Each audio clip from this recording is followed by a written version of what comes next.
The Punisher is the Marvel character that practically defined the 80s and 90s. He first appeared in the Amazing Spider-Man comic as a sort of anti-hero for Spider-Man to square off against. Unlike most heroes who fight supervillains most of the time, the Punisher mostly fights organized crime and street crime. And unlike other Marvel heroes such as Spider-Man, the Punisher kills the bad guys, usually with a simple gunshot but sometimes in elaborate ways. He doesn't have any powers, and his origin is simple. He was a cop whose family was wiped out in a mob hit, and he vowed revenge on organized crime. Long after killing the people responsible for his family's death, he continued his one-man crusade against crime. Although he himself is a criminal and murderer, executing criminals without due process, he is somewhat respected in the Marvel Universe, leading to many team-ups and crossovers, though rarely do other heroes approve of his methods. The character became popular enough for his own limited series and eventually an ongoing and several other ongoings and then 3 films. The Punisher seems like the perfect sort of property for an 80s action movie, and the result delivered well. The Punisher, or Frank Castle, which is his real name, is played by Dolph Lundgren, who you probably know best as Ivan Drago from Rocky IV. Aesthetically, the movie is very rooted in the 80s with its dark colors, violent shootouts, and gritty cinematography. The main difference between the Punisher of the movie and the Punisher of the comics is that instead of operating out of a mobile headquarters, he's in a sewer, and he doesn't wear the skull emblem on his chest, which is fine, really. The Punisher is the sort of movie that you don't see anymore.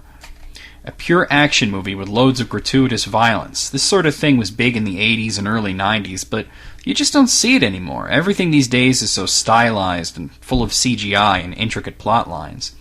Probably the only recent example of this sort of movie that I could think of would be The Expendables, which in itself is a tribute to the action movies of the 80s. The plot is fairly simple. It doesn't go into Castle's origin in depth, only touching on it briefly via dialogue. The Punisher has been waging his one-man war on crime for over 5 years now, and despite the crime families banding together for strength, he has weakened them so much that they're unable to defend themselves against the Yakuza, who kidnap the children of several mob bosses, holding them for ransom, but planning to sell them into slavery even after the bosses pay. The Punisher at first is apathetic to the plight of mob bosses, but he has to come around and realize that he's somewhat responsible, as he weakened the crime families enough to allow this to happen, and despite the fact that he doesn't sympathize with these men, he does sympathize with their innocent children. The Punisher rescues most of the children, but is unable to go back for one last kid as he gets arrested. The kid's father, a mob boss, breaks the Punisher out while he's being transferred, and the two share an uneasy alliance to rescue the kid. In the end, the mob boss turns on the Punisher, of course, revealing he didn't really care all that much about rescuing his son, but he instead used the Punisher to wipe out the competition, both his rival bosses and the Yakuza, leaving him with a vast crime empire.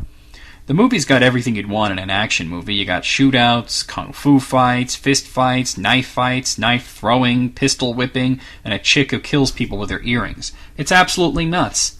The movie gets a bad rap usually, but I can't see why anyone would complain. This is the sort of movies that my generation grew up with, and you could do a lot worse than The Punisher. The differences between the movie and the comic are fairly minimal, as it's hard to fuck up a premise like this, but I mean, who cares if he's not wearing a skull emblem? He's still killing criminals, right? Although the movie begged for a sequel, it underperformed at the box office and never got one. They made another attempt at The Punisher in 2004, starring Thomas Jane, and I think that one was actually even better. But it once again didn't do so well in the box office, and it seemed that a sequel would never come, though the DVD sold well enough to ensure another movie. Unfortunately for the third movie, they went in a completely different direction, and Thomas Jane left the project early on. The third movie, Punisher Warzone, was a sort of half-sequel, half-reboot, and also one of the most god-awful films I've ever seen in my life. I seriously considered walking out on it the only time I had ever felt that way in a movie theater. Although I do prefer the 2004 film, The 1989 original is worth seeing, a great relic of the 80s with no holds-barred action, a movie that's pure entertainment from beginning to end.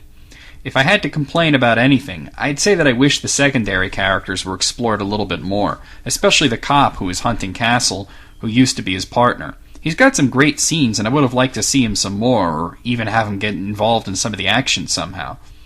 I'll give The Punisher an 8 out of 10. You probably heard from someone that it sucked. Well, you heard wrong.